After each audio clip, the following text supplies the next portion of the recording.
It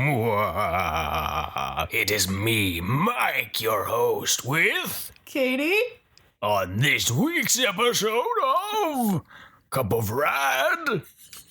It's episode 102. Katie, what are we talking about today? Happy Halloween! On Cup of RAD.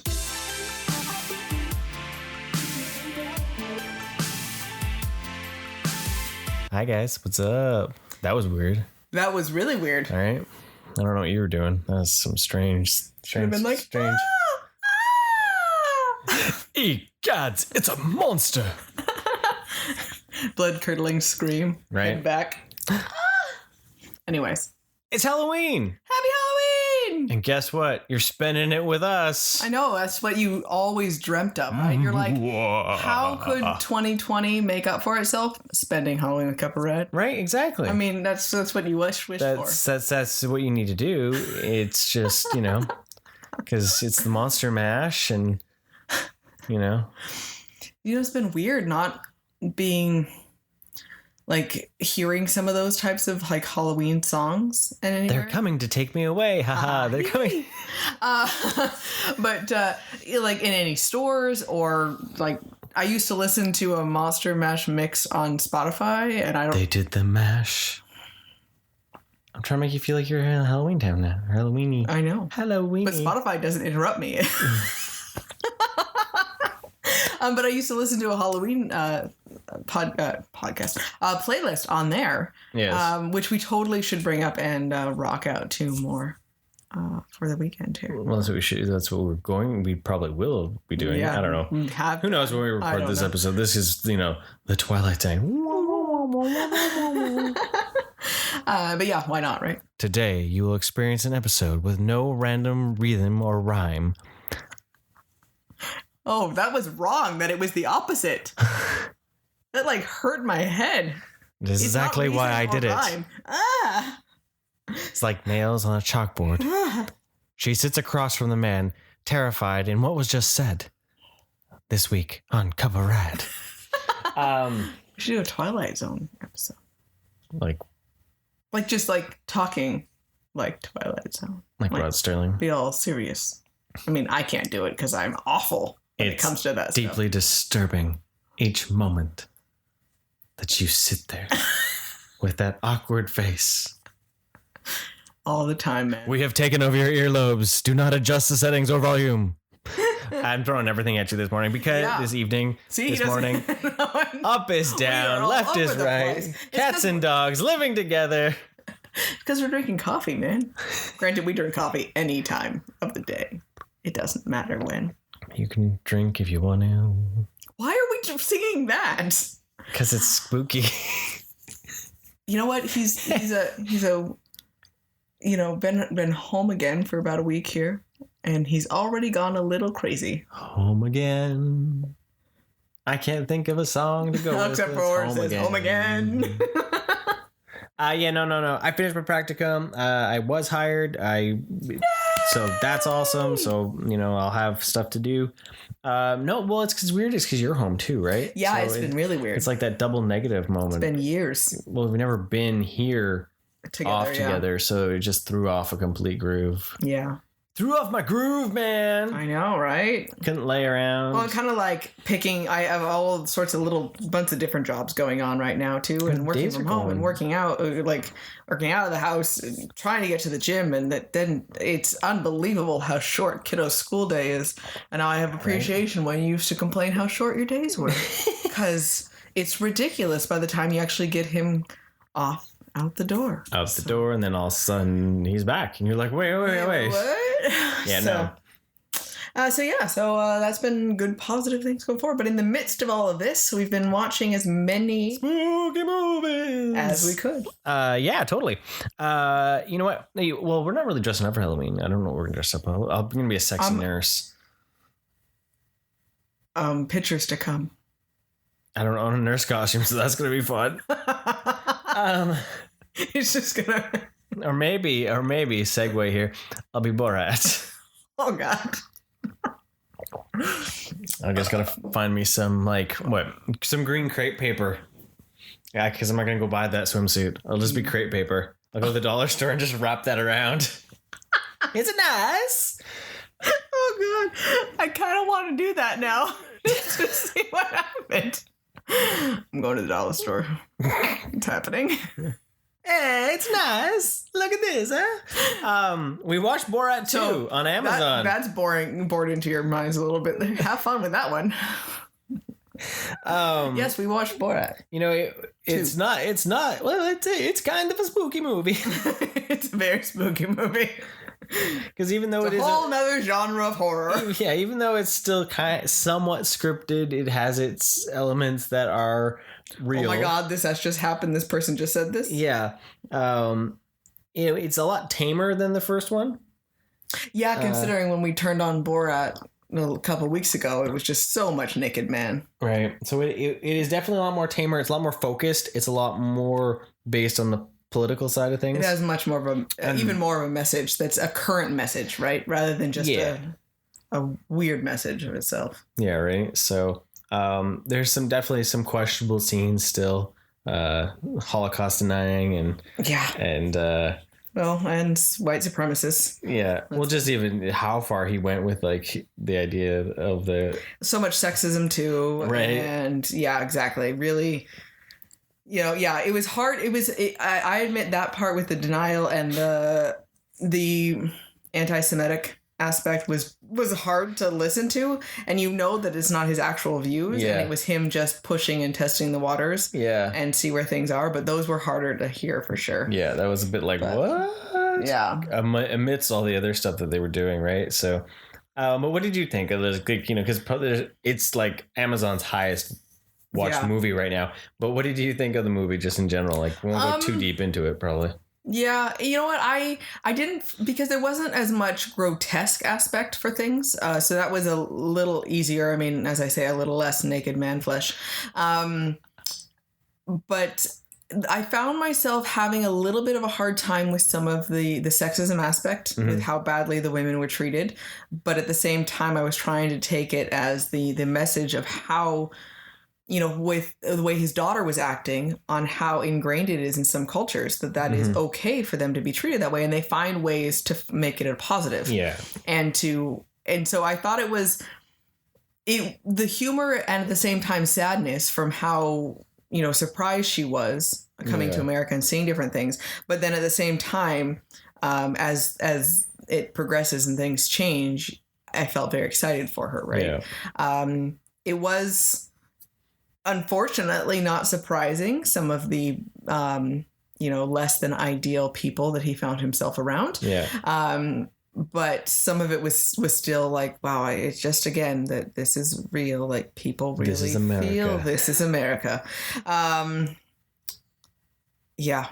That they really feel that way or act that way or anything like that. Between the high society to the all the different peoples in between, and it was interesting to look at. And the Giuliani stuff, because that's been all over the news, so I'm sure you heard about that. I don't understand how he could possibly say that was taken out of context. If you haven't seen the movie, if you do watch it, I'm curious what your thoughts are on it. If you have seen the movie, I think that he acted completely inappropriately. Well, it started right from the beginning, though, right? Yeah. It wasn't just that scene. It was just the full scene. Mm-hmm. Even before. It was everything that he was doing. There was still just, that air of creepy. Yeah. I don't know. Yeah. It was just an air of creepy. And that's just it doesn't matter who he is. It doesn't, how he was acting. Yeah. So what about you? It felt, where the first one felt more unscripted, this one did feel a lot more scripted. Yeah. Right? It felt more like a story. The other one felt a lot more just chaos. Just seeing where it meandered, right? Yeah, and seeing what people's reactions or how people react to the scenario, where this one did definitely feel more like he was telling a story. Yeah. So then it did have me, when I was watching, even though I was laughing, I was having those shock moments and oh my goodness, there was how much was this set up more than say the first one, right? Well, because felt like there was a lot more characters. Like some of the stuff that felt more genuine was like where they got the cupcake and the baby and all that, like, or that was hilarious. Like that felt more like genuine than some of the stuff when she was with the babysitter. That felt full scripted, right? Yeah, because when you look at that, it's because sometimes I question with how the story went. The whole rest of how they developed her character couldn't have happened unless you had found someone that reacted the way that she did. Yeah. And, did they try a few people? Did they really screen people to see? Because that seems like something that would have had to have been like, how many people did he talk to beforehand to get a sense of things, and test the waters. Or exactly. Because I mean, how do you write a story on something with a message to change your characters without having the interaction of the other people, right? So but it was still really interesting to see, and it was hilarious, and it shows that he has a different way of thinking, especially with humor, to be able to point out things. So it's if you have Amazon Prime, you're not paying anything extra for it, so give it a watch and check it out to see. So with that, we'll move into something more spooky. There's a couple actually. This is not movie based, but this is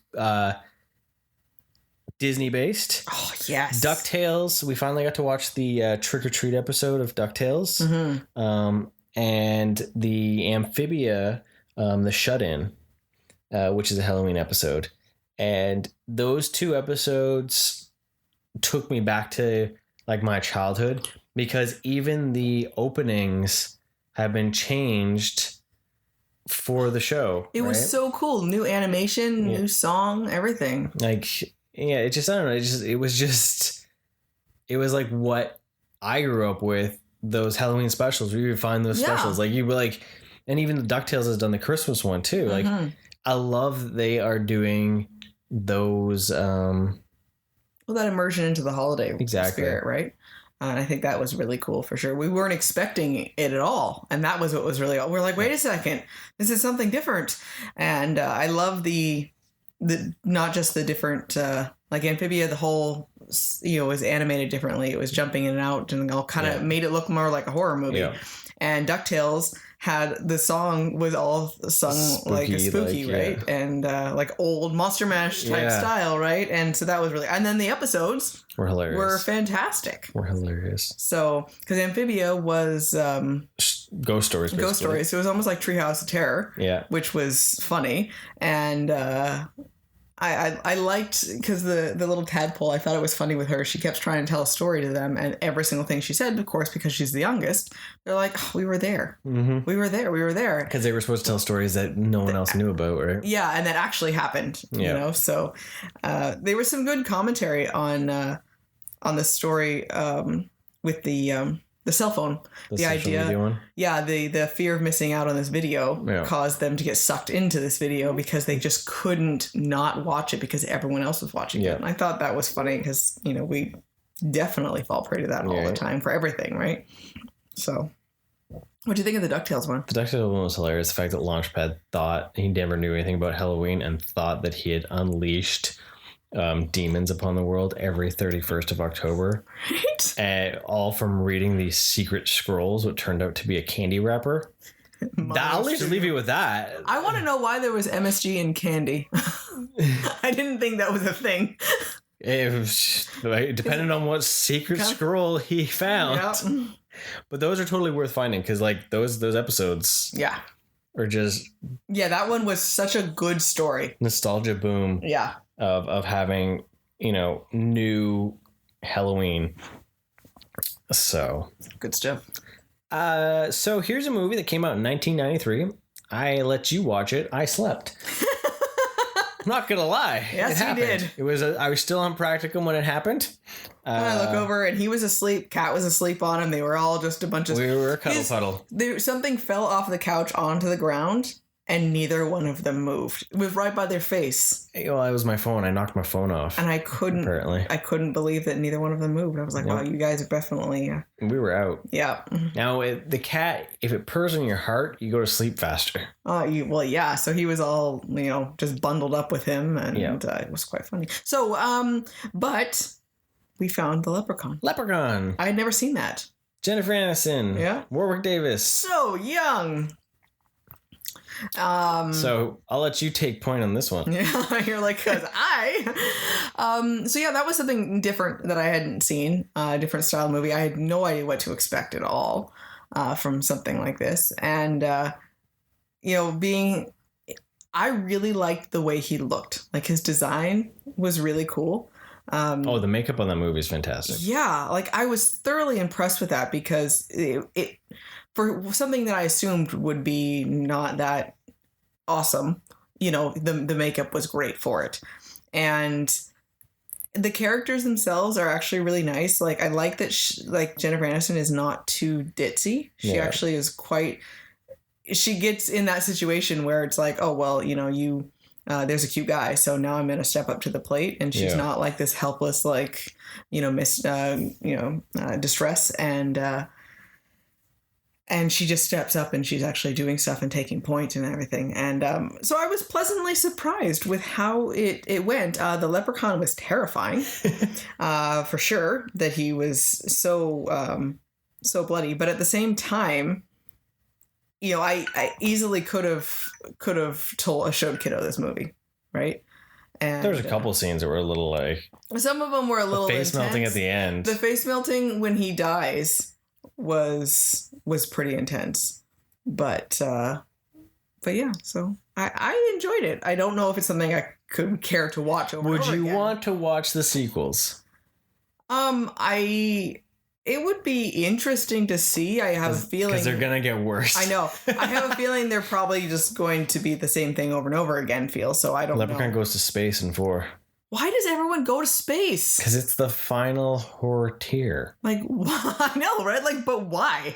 Like, that makes no sense. We need to be able to watch Jason X and Leprechaun in space in the same episode. Oh, God. We find everything that goes to space. Right? Spooky in space. Yes. So thank you for subjecting me to that. From what I did watch, it was really slow build up in the beginning. Oh yeah. But then I woke up in time for the Leprechaun to die, and that was pretty awesome. So well, then when it starts happening, then they just there's only 4 people that die in the movie, and 2 of them die in the opening. Yeah. It's pretty tame. The cop is pretty bad, and then but then there's a lot of people that die in the hospital, right? That you don't really see, and off-screen deaths don't count. I know, right? And we learned that from Jason. But then, yeah, I know, right? So I think we should save the other Leprechauns for March and do it around St. Patrick's Day. I think that's a great idea. Yeah, well, as long as they're still on streaming. It'd be like, oh, it's March, you want to watch Leprechaun? That's nice. No. Here's some Christmas movies. Yeah. Huh. Okay. I think that's a great St. Patrick's Day celebration tradition. I mean, let's be honest. No one... Okay. Even pre-COVID, we did not go out on St. Patrick's Day. No. So why not make one finally now? Yeah. Celebration ourselves. Leprechaun movie that ours. Okay. There's 6 of them probably. So, we got a whole week's worth. Kiddo can share with him pretty soon anyway. Right. Maybe he'll be there for In Space. So what else? So speaking of streaming and how weird streaming can be, we had talked about an episode. We talked about an episode. Yeah. A very good episode. It's the best episode. It was a huge episode. But we talked about a movie that we wanted to watch, and we went back to watch it. It was gone, right? And then it was supposed to be on Shudder, thanks to Adam Neeson. He told me that it was on Shudder over at the Spit Roast podcast. He had said that, and we hadn't got into getting Shudder just because we've been busier and finding things that we didn't have to add another streaming service onto our stuff because we were, but then the other day, we went to pick out a movie, and it was back on Prime. Both of them, Kiddo and Mike, are like, Mom, it's on there. We're just going to go for it. This is what we're watching. Yep. Before we jinx it, because tomorrow, who knows, it might be gone. So Elvira, the Mistress of Dark, was on there. Yep.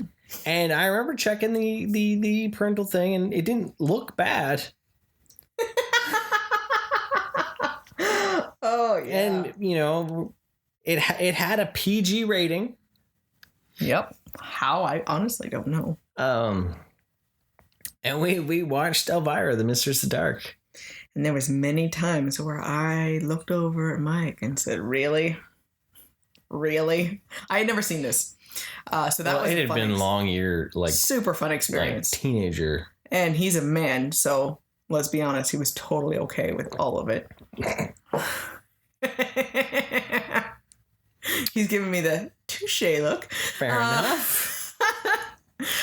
No, I enjoyed it actually a lot more than I didn't know what to expect actually. Yeah. I expected to enjoy it to a certain extent, but I didn't know anything else really. And but she was hilarious. And I love her just in control boss attitude. Yeah. Like it's fabulous. There you go. That's what you need to tap into. Yeah. Yeah. You know, Elvira. Yeah. I like it. Own each day like that. So, I love all the sexual innuendos in it. I mean, they never stopped. Oh, yeah. It was awesome. And I am also very glad that my son is not aware of the humor of those sexual innuendos. Some of them, no. So... But he was pretty wide-eyed and, like, giggly. Mm-hmm. For a lot of things. Yeah. And it was pretty hilarious to see, you know, I'd look over once in a while and he was all a little, like, red and he was, like, this huge smile on his face. Yeah, it was awesome. And, okay, so favorite reaction from kiddo. Oh. So the movie banner, the marquee banner, she's up there and she's trying to fix this thing for the guy. And she falls off and moves the letters. And I love that the little old ladies that are just so, they're not even that old, but the conservative folk in the town there look over and are just all aghast, you know. She's caught herself. She's caught herself on this, and they're determined that she's, of course, ruining everything. And kiddo starts laughing, like full on gut laughing out loud.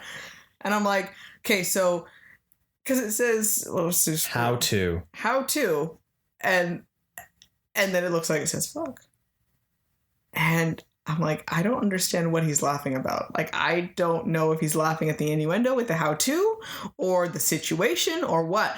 Laughing out loud, and he's like, ha.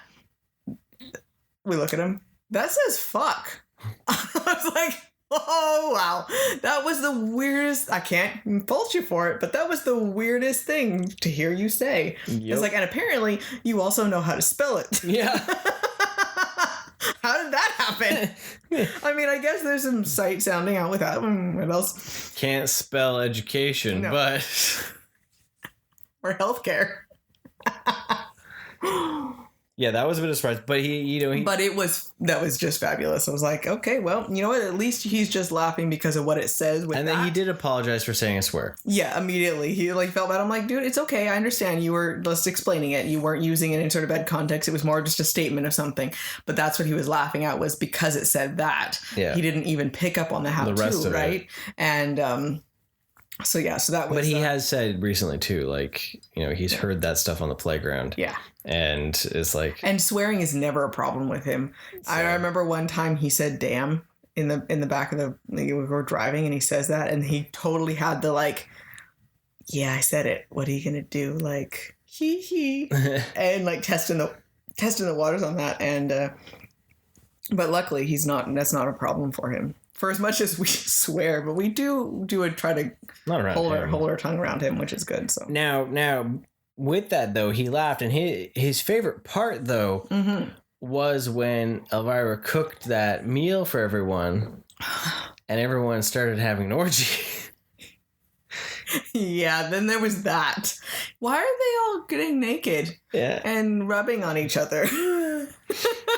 Yep. I'm like, don't say orgy. Yeah, right. That was hard to find words that were appropriate to try to explain to him. with that, because I was just worried. I'm like, where is this going to go? How far are they going to push this? And so that was a bit. It was rated PG. Yeah, and that was super surprising. That was like, I was surprised by that. So that was an adventure for sure. We survived, but that was an adventure. I really enjoyed it though. It was funny. It was fun to watch again. Like I don't really remember much of it, and so it was just like this is great. Like, yeah. But yeah, there was those few times when she at the beginning there where she was just so overbearing. Like when she gets to the town and she's like reading about the will, she's just like so over the top and obnoxious, and I want to just be like, bitch, sit down. Like, oh my gosh. But at the same time, I came to appreciate her and everything because she actually was a decent person to people. There's a lot of empowerment actually because there's nothing that she does that's the use of her body or anything like really horrible. She's always, like for her, it's just more of like, well, this is what makes me. Yeah. And it's not there to get something from you. It's not there for anything other than for myself. Yeah, because anyone tries to advance on her, she kicks their butt. Yeah. Kicks them to the curb, right? And yes, she took advantage somewhat of the high schoolers that were wanting to be around her, but they weren't just boys. Yeah, but she never did. She never did anything like to lead them on. Yeah, there was never anything like overtly sexual that was like, come over like, here and let's, it was just more or less like, hey, you want to do some work for me? Yeah. And they were just like, okay. Yeah.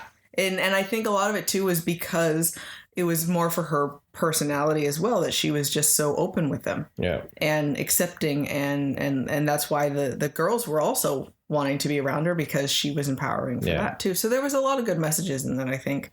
So yeah. It was good stuff. I enjoyed it. I mean, and the end scene with her Vegas show, that was impressive. The tassels, that was never ending. That was a lot of swinging boobies. Yeah, titty meat was showing. Titty meat for an hour and a half. It's a lot of titty meat you got going out there. Thank you, SNL, for that. Keenan Thompson. Yeah, but yeah, that was something. I was like.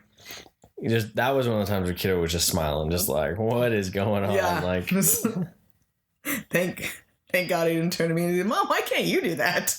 Oh God. So that was our experience with Elvira, Mistress of Dark. It was pretty funny though. It was. Don't trust the ratings. Yep. And on a side note, damn, I am super impressed with that woman though, for how well she has aged. It's impressive. Like, wow. Yeah, she's still a good looking lady, and she's like, what, 60 something? Yeah, she's 67 or something like that. Like, it's impressive. She definitely is taking care of herself for sure. Right. So, which is really cool to see. But she looks so much different when she doesn't got the wig and all that on. Yeah, you look at that, you're like, that's the same person. If I look really close, okay, I can get that. So. Anyways. So the last movie that I watched with kiddo, before we get into more of the spooky movies, he was dead set on watching, because he's seen on Amazon, they had Attack of the Killer Tomatoes. And I had joked about watching it and showed him the trailer. And then he was like, kept saying like, I want to watch this. And then you had a hair appointment. So I'm like, okay, let's, it's just you and me tonight. Let's check this out. He wanted to see it after watching Elvira. Yes. Because that's what she shows to the kids. Yeah. And then they have this whole thing. So he was like, yeah, we need to watch this. Yeah. So we watched Attack of the Killer Tomatoes. And after it, he was just like, what have we just watched? It was not scary. He's like, it doesn't make any sense. The tomatoes, they don't eat anybody. They just get tomato juice on them, but they die.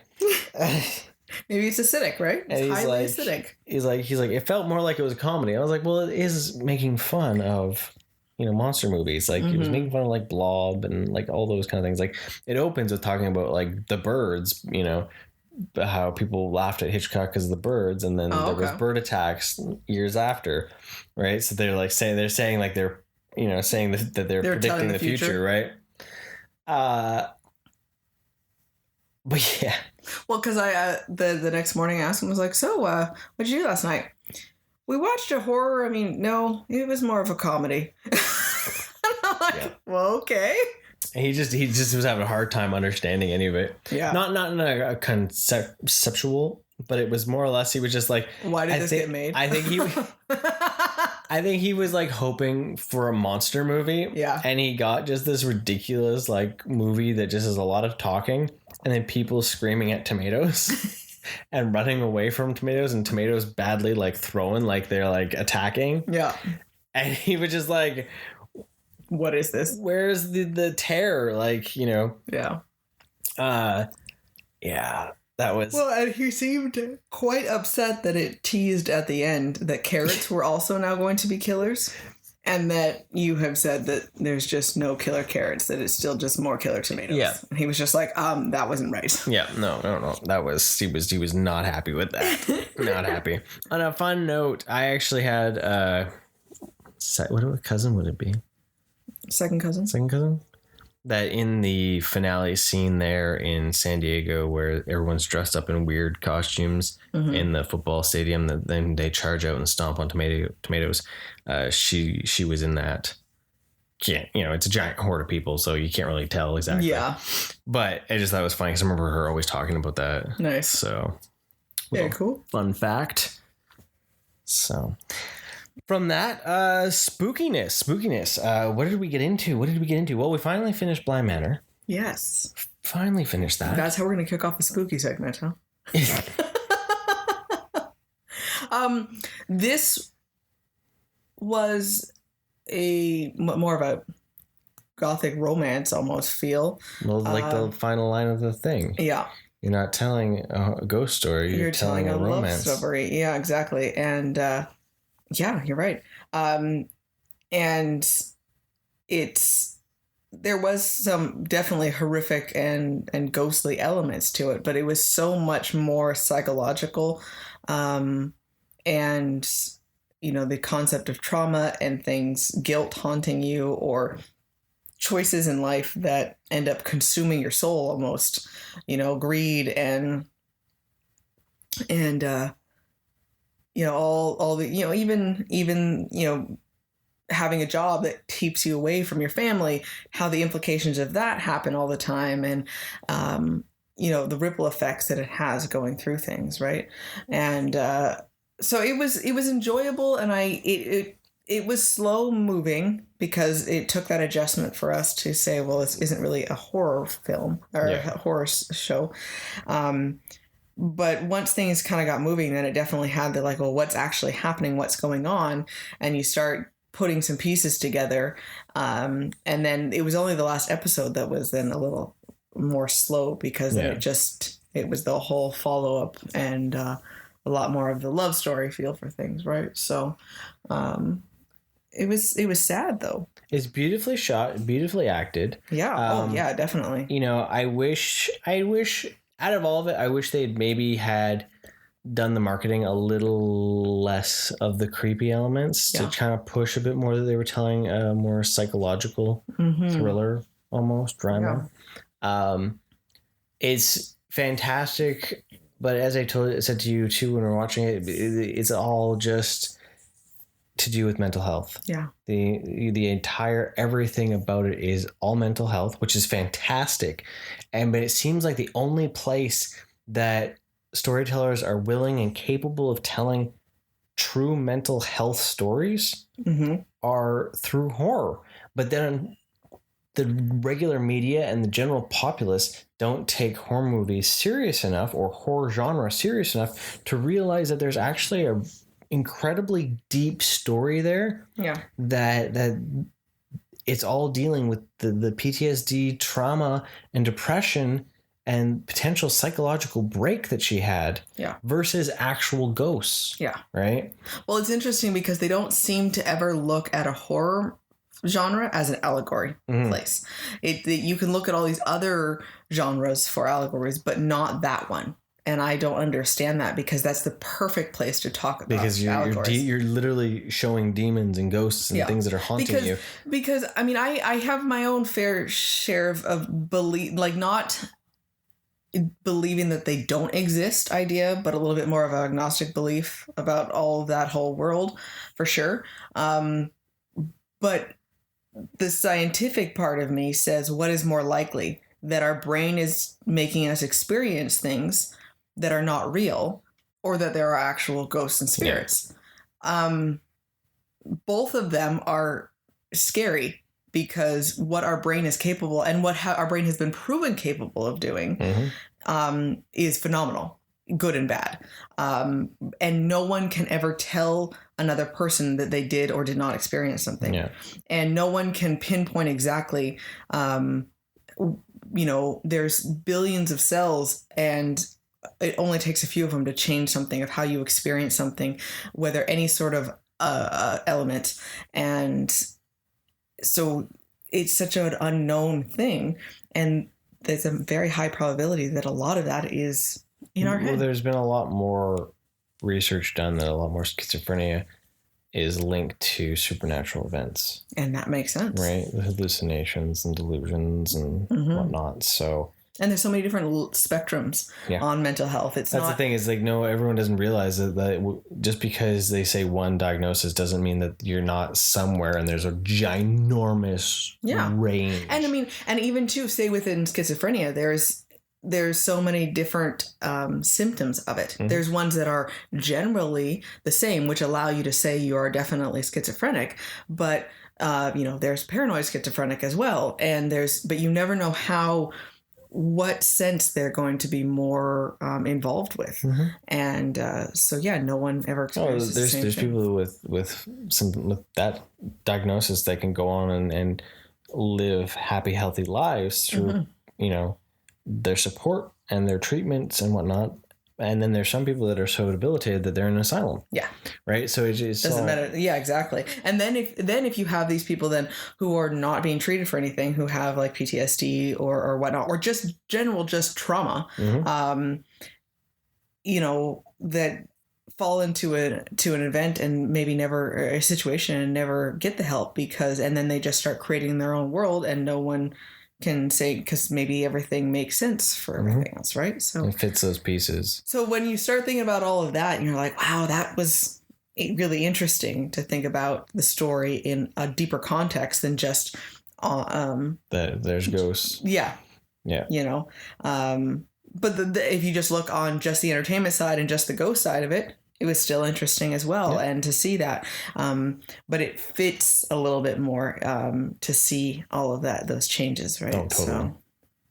But once I changed my mind frame from it wasn't going to be like the other series, then I was able to enjoy it more and find my rhythm with it, versus being like waiting for like the terror to set in. Yeah, exactly. Right? So, and I liked how it did wrap up at the end, the very end, because there was a lady telling the story, and I liked how that turned out to be, and that was really interesting for sure. And then that kind of helped seal the fate a little bit more. And as you have decreed and realized that is an unfortunate result in our world, that the best thing that we pass on to each other is trauma.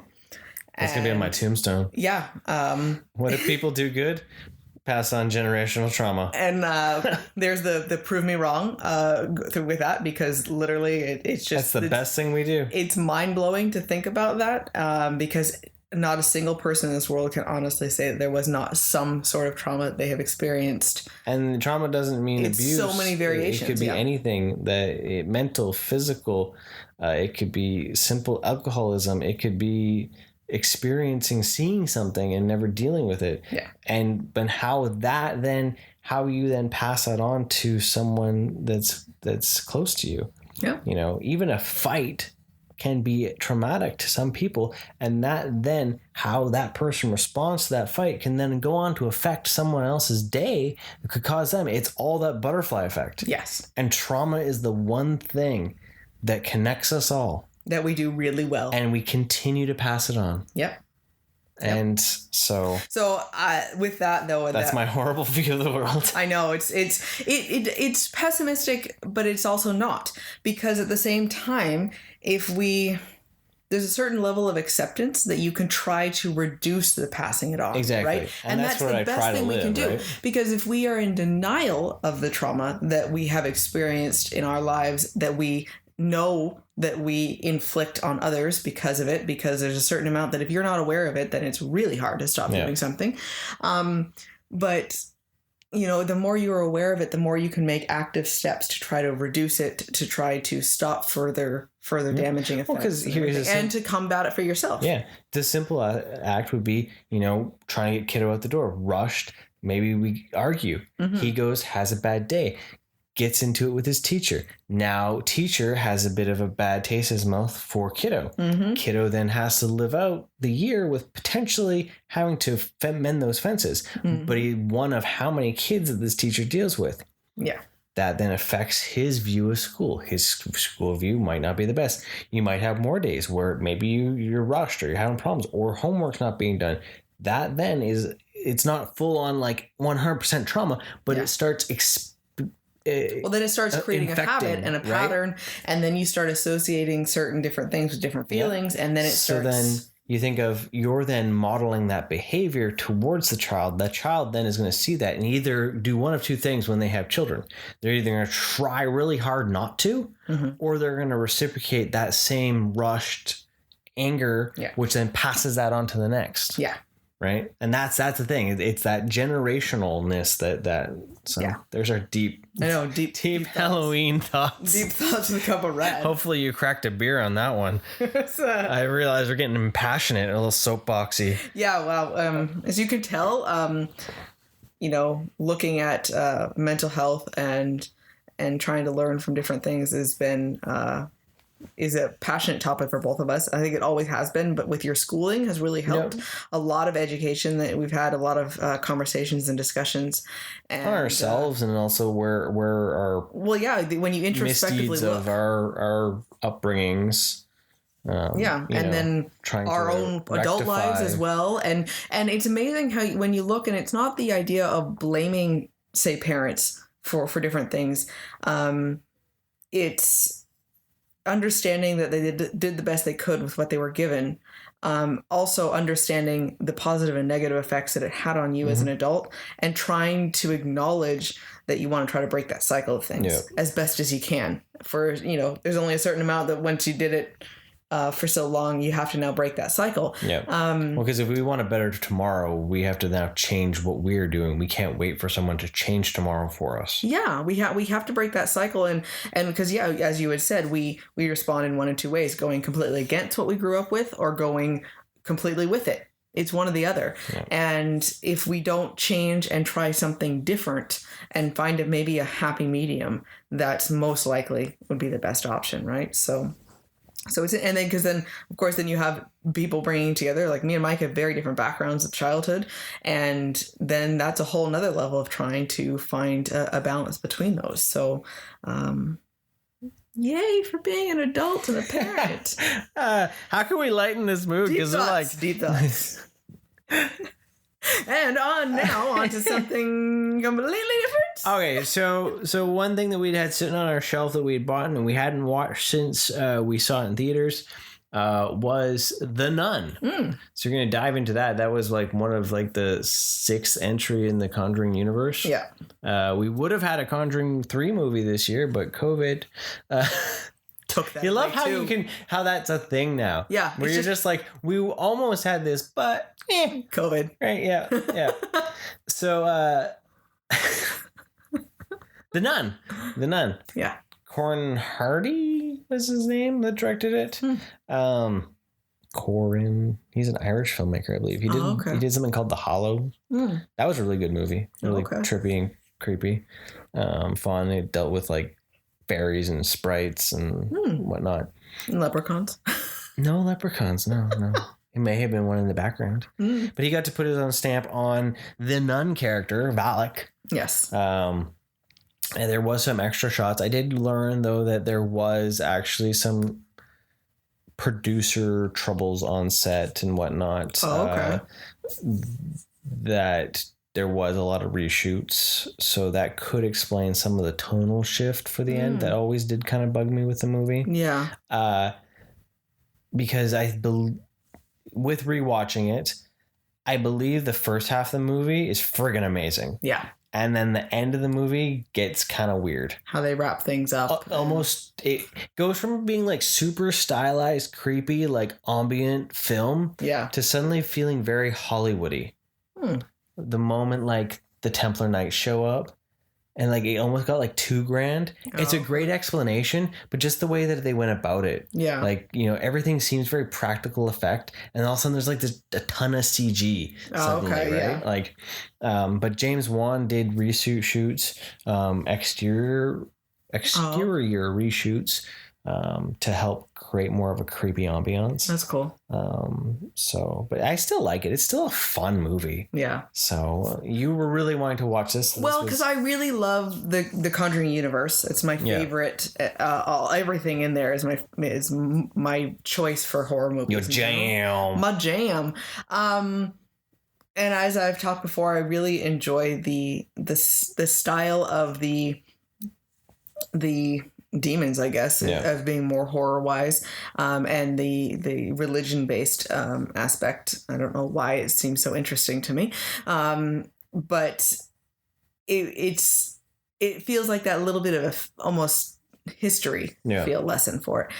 So I really did like that, and the Valak characters. Totally. Because this one goes all the way back to the 50s, where the Conjuring movies take place in the 70s. Yeah, so this was the origins of the nun, right? Yeah. And then how it came to be. And then at the end, you see the connection to the Warrens then of how it went from the end of the nun to the Warrens, right? Because it definitely goes at the end. You're like, okay, well, how did this happen? Why is this a Conjuring movie? Why is Valak there?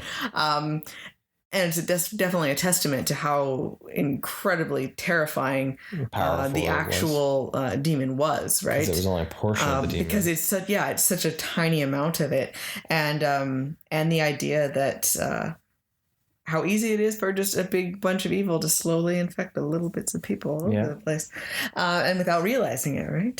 Look at that. And how long it lasts. Yes. From the 50s to the 70s. Yeah. And before it took hold. That little bit of that seed. It's so topical. I know. No more. It's too serious again. It's got political. But I like the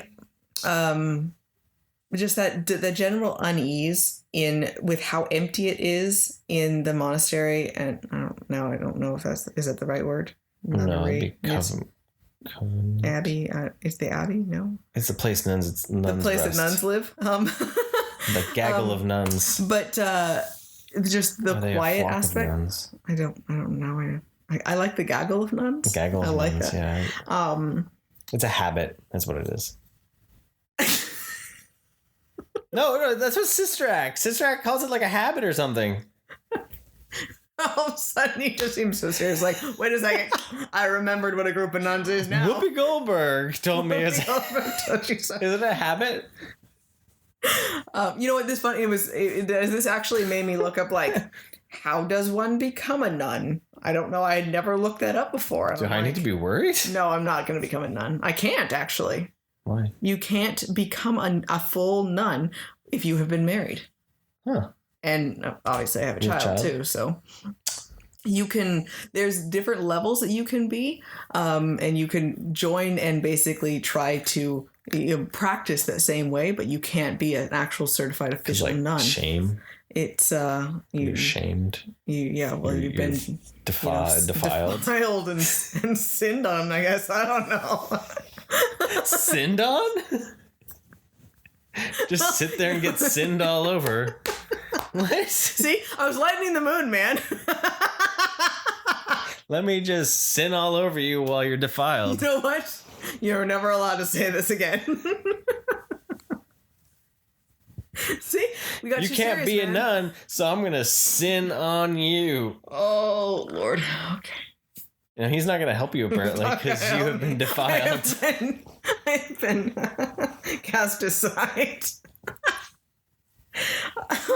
And there's your R rating. There it is.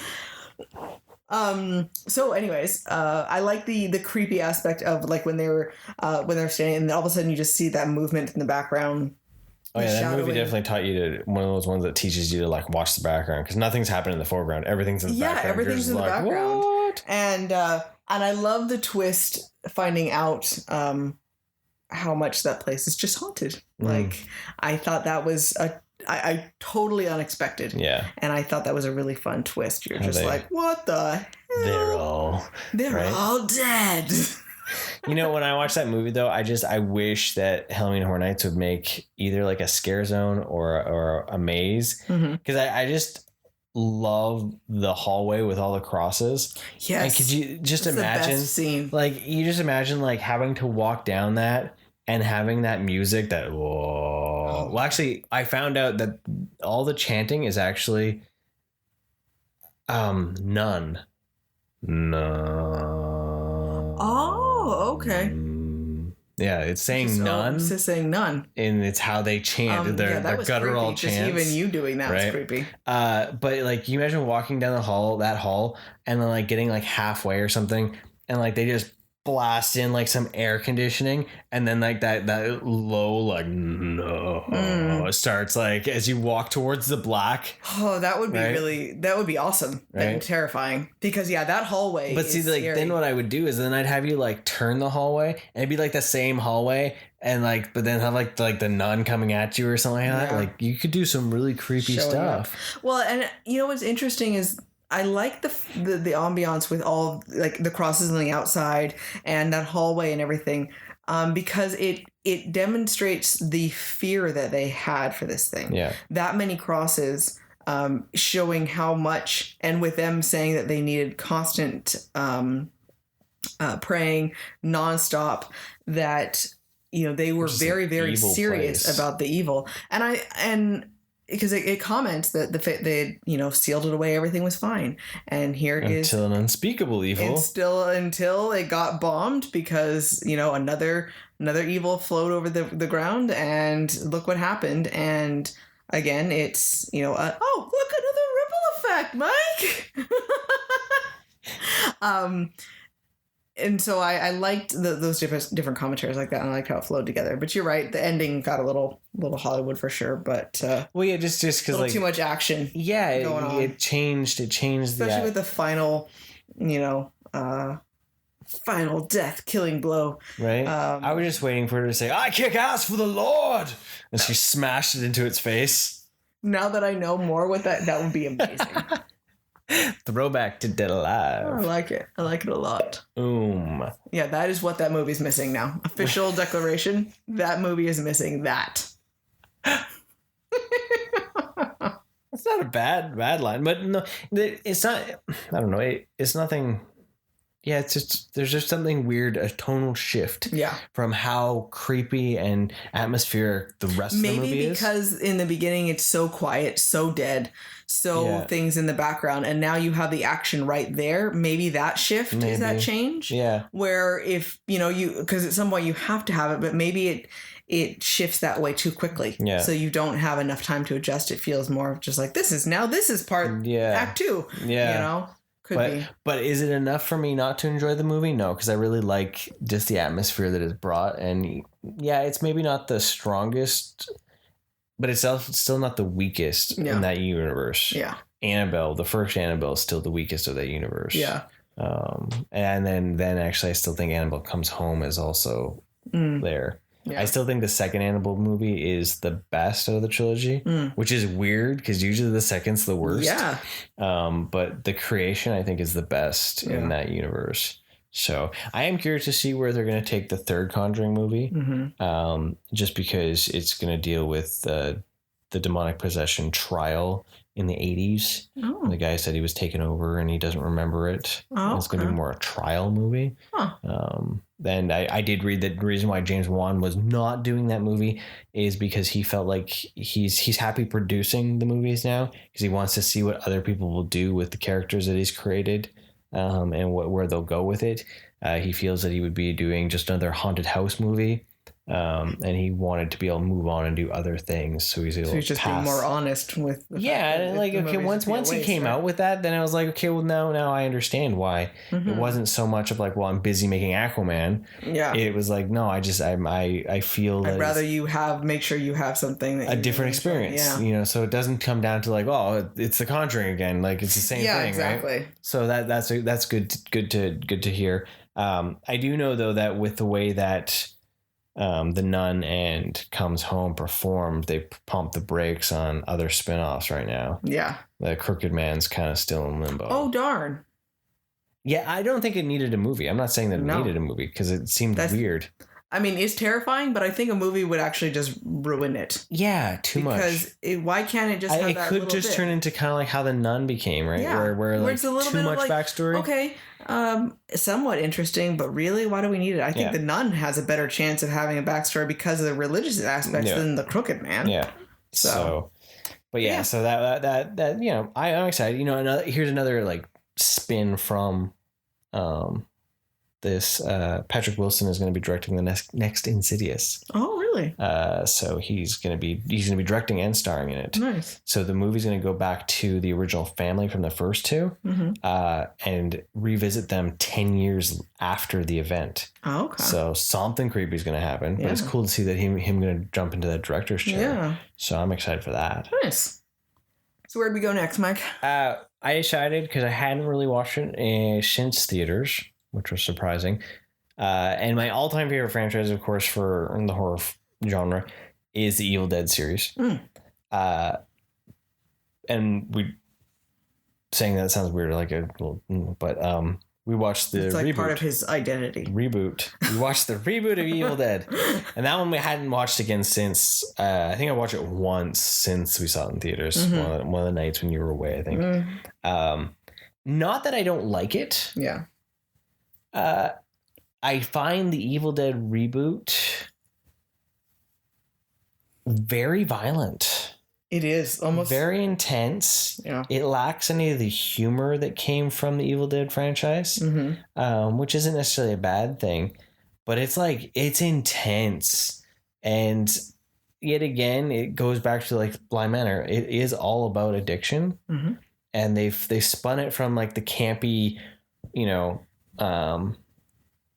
horror movie to a movie that's all about addiction and how drug addiction or alcohol addiction basically burns up your family and your friends that are close to you, and then leaves you alone to have to then, even though you've maybe recovered, still have to deal with those effects of that. Right. So that's my nutshell of that. So it's just a very intense film. It follows the reboot almost of every horror franchise. You know, everything is in that dark tone. Like you look at the Texas Chainsaw remake, look at even how what they did with the Nightmare remake, and even the Friday the 13th remake. Yeah, everything's very dark. Like you look at those old movies and they were still bright and vibrant. Yeah. Now everything's got that filter on it, that Michael Bay filter. Ah, right? Yes, the Michael Bay filter. Just that like that dark, shadowy, you know. But where I think Evil Dead remake, because it's not really reboot, it's more of a remake, or it could potentially, what it feels like is it's just another entry in the Evil Dead universe. Yeah, where the book is just found by another random group of people and they all is dead. Yeah, right. Like it just, what the Necronomicon does, it just eats people up. Yeah, right. I think it's probably one of the more successful remakes. Because it doesn't tread on the past. Yeah. It makes its own thing. Yeah. While still it could easily fit in that universe. Yeah. Because it is violent. Yes. So you didn't really remember it, I don't think. No, I didn't remember it. The only remember, you know, I knew certain beats of it were going to happen only because of the original. Like, you know, I could kind of see where things might start showing up. But no, I didn't remember it. But yeah, I understood. I agree with you with the fact that it was violent and bloody, and there was a few times where it was like, oh, I can't. It's unsettling. What's going to happen? It's unsettling. And it makes for a good horror movie for sure, because the concept that they're doing this to themselves because they're possessed is terrifying. it was, you know, peeling off her face and doing all these horrible things, or needle sitting in the eye in boiling water, you know, and what they're going through was just, you know, heebie-jeebie type things. So. And then you think about it too. You think about the fact that everything is the idea of what happens to her family having to deal with her addiction and what she does. Everything they do has something attached to, you know, losing, right? It's all part of that whole grand. Yeah. And I remember you had said too, because I mean, it's disappointing they have the idea where she has to cut off her hand because, you know, the evil got into her hand type thing. But then it's almost, it's like a nod to it, but at the same time it's not, because then later on, she has to rip her hand off. Rips her arm off. And then she has a chainsaw. So it's like they should have just done it once of ripping their hand off of some sort. Yeah, that was my you know, if they wanted her to use the electric knife to cut off a limb, it should have been like her foot or something. I don't know. Yeah, do something a little bit different. It's not so obvious. And then you know, Mia, because it was that double negative feel of like, well, we already had someone rip off the same arm. Yeah. Right, like unless one was cut and one was ripped. Unless that is further the allegory, going back to the drug addiction field, because that was her junkie arm. Yeah. But like, then why was the other one? Why did the other one you have to cut off her hand as well? Right, like, so unless it's the hand because she bit it. Is it biting the hand that feeds, the hand that tries to help? Because she was a stranger to her, more or less. She was the new girlfriend of her brother. So it was like someone there that was trying to help, but then gets destroyed by it. Yeah. So there's lots to digest in that film. Definitely, it's got more substance than just like more substance, but less humor because of it too. Yeah. So and like compared to some of the other like remakes or reboots, where like they just feel like a slasher movie, right? With a dark tone to it. This one actually to me feels like there's weight to it. Well, like they actually try to make a story. Yeah. They try to develop the characters a little bit more. They weren't just the typical like dumb teenagers in the woods. They were there for a reason. One thing that I thought was funny was, again, because we are just so damn curious as human beings, but he's reading this book and there's literally written everywhere on it, everywhere. Don't do this. And I mean, with the thing was wrapped up in barbed wire and whatnot, and it was like, yeah, this is totally okay. Like, I'm not even second guess this. They've scribbled out things like, you know, don't scratch things out, and then he goes and like, you know, rubs on it to figure it out, and it was just like, oh my goodness, like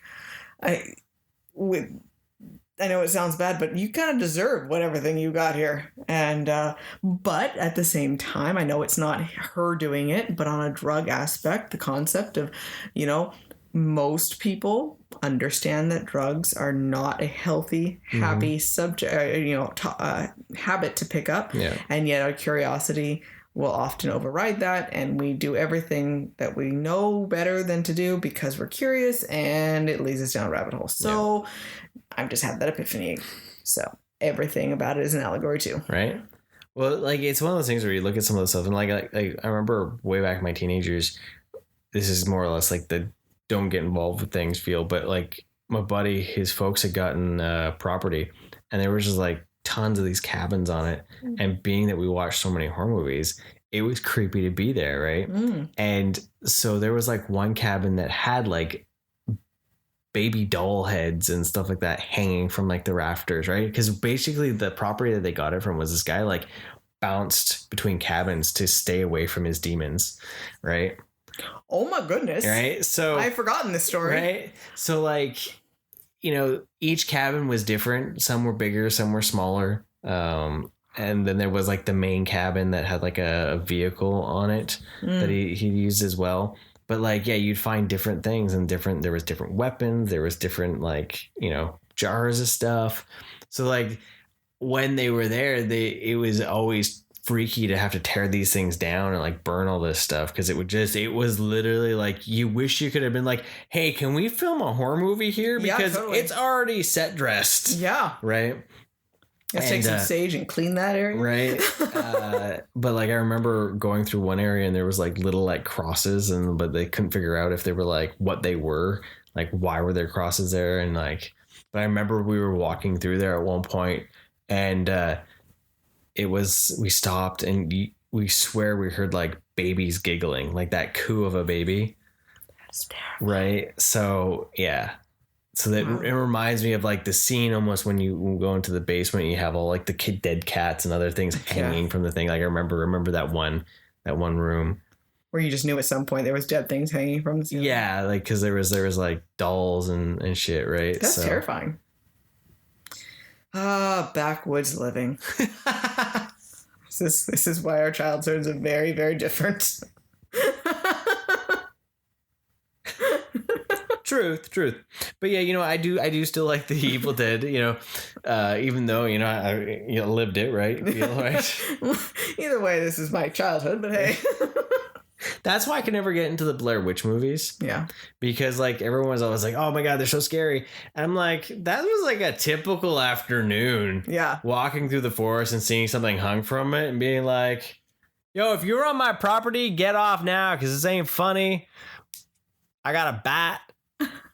See, opposed to me, who only grew up in sidewalks. Right?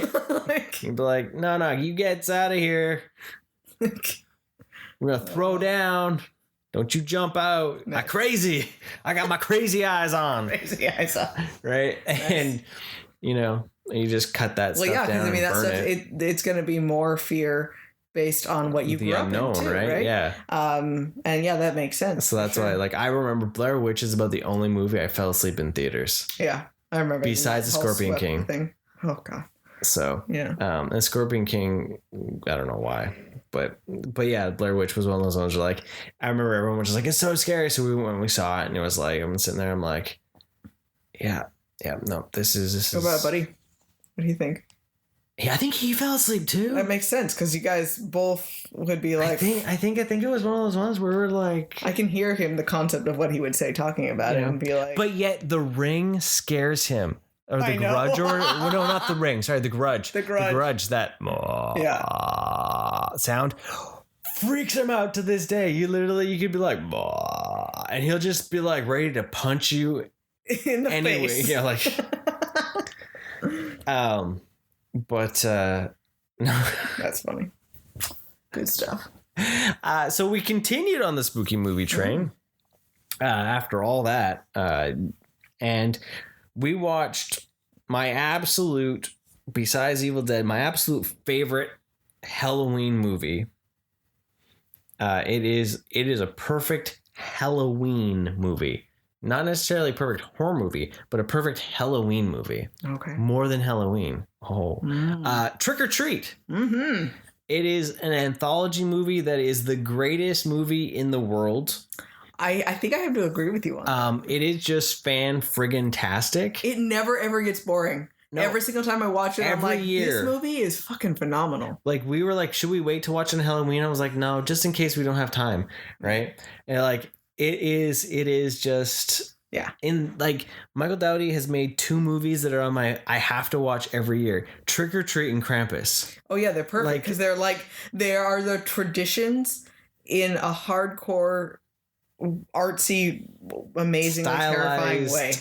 Like there is a good message in all the scary. Yeah, on both of those movies. And like so, Trick or Treat is the spirit of Halloween. It's going around checking out, and it's all these interconnected stories. I love the way that it's told, and that you see things later on. You're like, oh, this is happening at this time. Connections, those little, it's like connecting the dots. And and then you're like, when did this happen? And the time frame. Cue in the like Leonardo DiCaprio meme from the Tarantino movie where he's all like he's pointing with the beer, like the pointing, the when you finally catch those moments. Yep. But and you know what's awesome? Okay, so the first scene is the 2 coming home, and she wants to take down the display and all that, and he just wants to go in and bust a nut, and she's like, no, we gotta take down Halloween. He's like, no, don't do it. It's the traditions. This is the one Halloween movie that if she just gone in and had sex, it would have saved her life. Yep. I think that's just and it's hilarious. So different because normally people having sex in the movie, especially first ones, would die. Right? Yep. And because not only were they high and drunk, if she just gone on and had sex, she would have survived. Yep. And I think that's just a hilarious twist of fate, right? Yeah. And yeah, it goes against that, right? Because it goes against the rules. It goes against the rules that are played, especially in Scream. Like, there's rules to a horror movie, and so like I think right off the bat that there was just the idea of like, no, this isn't your traditional slasher movie. Yeah.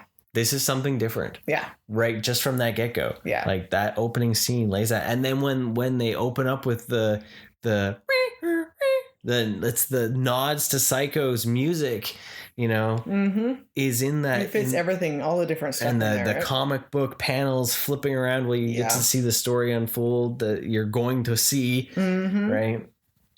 But I love it. I love everything about it, and I love Sam because he's friggin' adorable, and he's one like day the you will be Sam for Halloween. One day it has to happen. But you know how hard it is to find. You can't, of course, buy one of those without spending an arm and leg. And then to make one of those is not easy because it's not a best pattern. No. If anyone is a master seamstress, that wants to donate to Cup of RAD. Donate to Cup of RAD and the awesome Halloween costume. Mike needs a giant orange fleece. I will take a giant purple onesie, but orange fleece onesie is what I need. It would be helpful. So. What are your favorite moments? Like, do you have anything, like any of those scenes? Like, you know what? I think the creepiest one is, not the creepiest one, but one of the ones that I like is the dad. I mean, it's the principal. The principal is super disturbing what he does to that kid. But I like the suspense that you think that so much of his anger is towards his son. And it leaves you thinking that something is going to be horrible to his son. And then it's such a twist to know that his son is being groomed into being a serial killer. And is just totally messed up like his dad. You're like, oh my God, that's just so much worse. It was already going to be bad that he was going to kill his son. And then it just got 10 times worse. And I like that because it's such a shock. And I really enjoy that. And it's wild, though, that his story continues on to the werewolf story. Yes. Like, it was just like, so it shows how twisted he really is, that he's going out biting people, pretending he's a vampire. Yep. After he's just literally laid out a kid. Exactly. And then, so he gets his due. Like, it's like that. Yeah, he is definitely fantastic a villain moment for it. Right? Like, you don't feel bad at all. No. He gets ripped apart. Even though he's sitting there whimpering like a little bitch. Yeah. It's like you're like, no, you are a bad man. Because you know that he has done this so many other holidays before. It has to have. Because it's so. Because he's so practiced at it. And so calm. Yeah. Right? Yeah. And the fact that the kid says, you have to help me with the eyes. So it means that he's done this multiple times before with his son. I mean, and then there's that. And then there's also the woman that he bites, too, that he's left. God knows what's happening with her because she didn't look real alive. Right.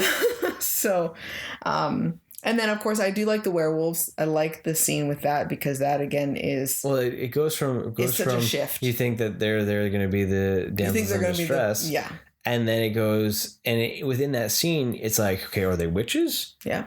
Are they vampires? No, wait, they're werewolves. Yeah, and they're creepy werewolves too. Right, they're the spindly, like long legs. Yeah, they are disturbing and like little, how such a different transformation. Watching the skin, because normally it's the concept that the hair grows out of them and they're just wearing over skins. Yeah, and they're just wearing. Like they shed. Yeah. And that was like snakes. Yeah. And that would be horrific to find wet the next too. morning. Like, yeah. They're like big falling off of them and you're just like, that's gross. But that one, and then of course the end scene with the old guy. With Sam. Because you get to see so much more of Sam. Yeah. Right? I like him because Sam as a character, because he's adorable. Yeah. And because of the silence of it and the way he moves so much, and his design. He's impish, right? Yeah. And he's adorable, but absolutely terrifying and vicious. But he has a rhyme and a reason for everything that he does as well. Yeah. He is just still following some very clean-cut rules for things. And so you see that, and even with that, the scene with the old man, is he's still following rules for as hard as he's gone, right? And the other guy gets his due from his own past and his own, his own problems that he's had, and there's karma for him in a different way.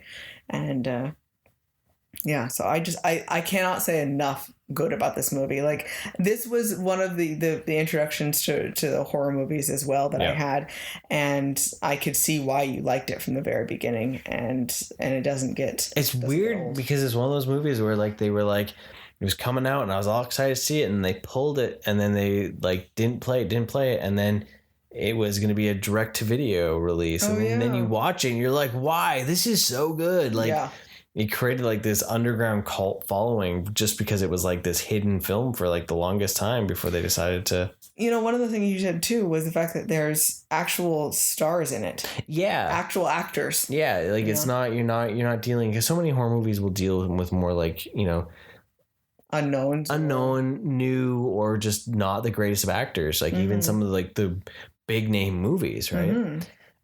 But this, had Brian Cox and Anna Paquin in it, and the dude that played Dr. Connors in Sam Raimi's Spider-Man. I can't remember his name. Yeah, that's where I remember him from.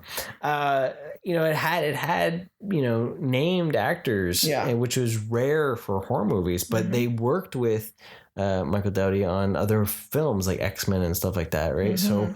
So it's like they were doing him a favor, but it's just so good. Yeah. And I love just like that. Well, because none of them, because they're decent actors, none of them are over dramatic to a point of insanity. Yeah. And there's no like screams in the movie though. That's what I like too. There's no blood curdling screams. Yeah.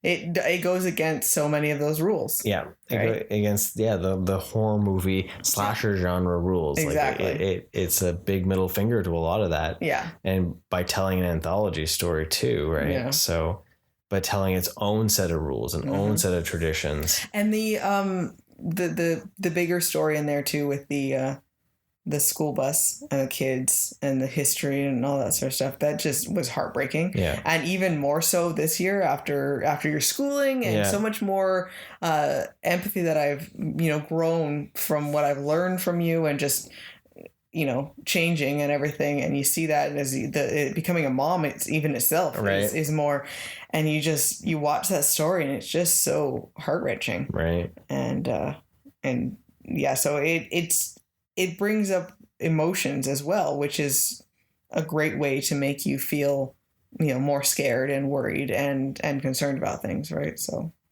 yeah, absolutely love that movie. So, hopefully you've enjoyed listening to us ramble on about a whole bunch of... our supersized spooky episode. Spooky episode!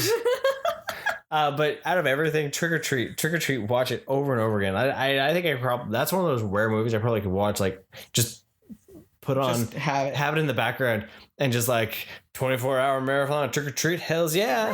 Right. Like I love that. I do hope at some time we get to see a sequel. Yeah. I know a lot of it hinged on Godzilla King of Monsters, and I know that didn't really do well. Mm-hmm. He had talked about that Legendary was looking at giving him funding if that did well, for Trick or Treat 2 or Krampus 2, and both those need sequels, right? Like, I want to see Krampus done like Trick or Treat. That would be cool, having him just bouncing like different all the different like interconnecting Christmas Day tales of what a whole town would be dealing with. I think would be amazing. That would be cool, right?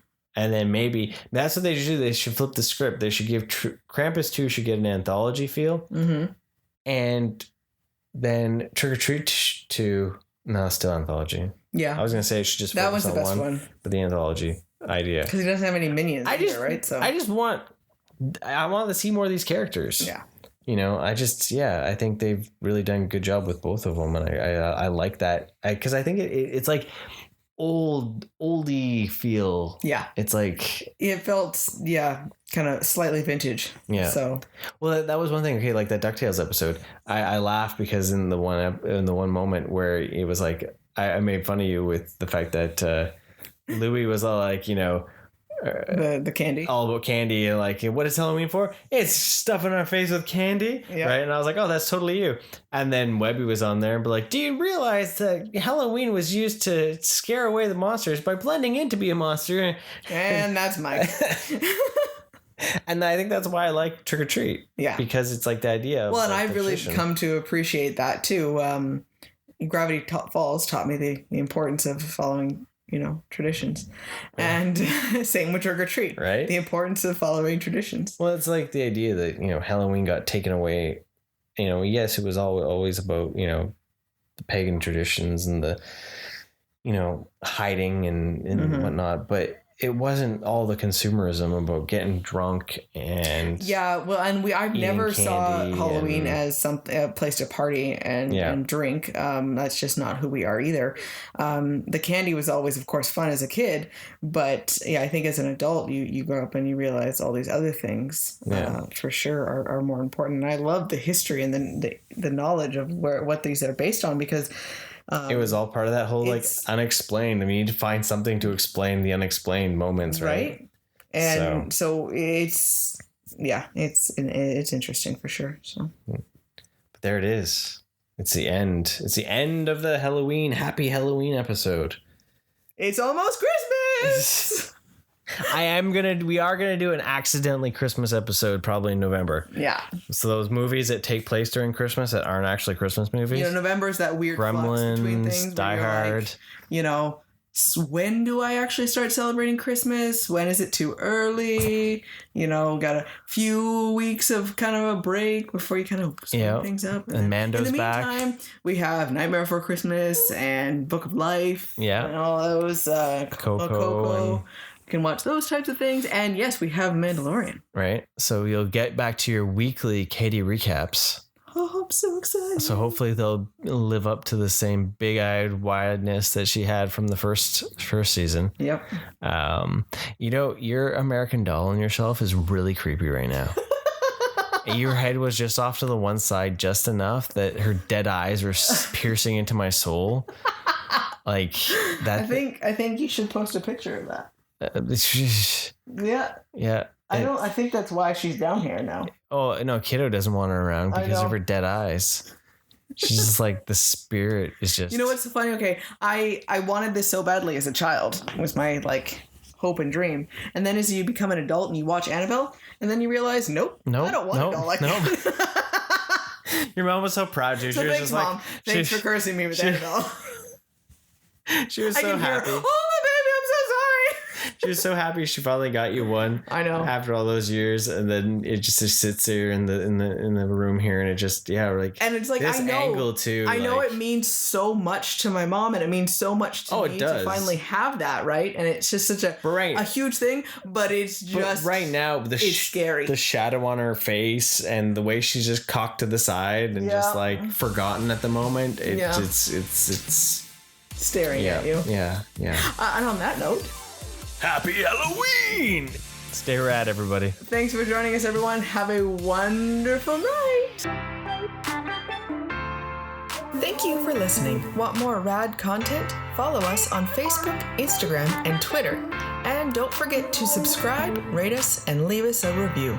And remember, be excellent to each other and party on, dudes!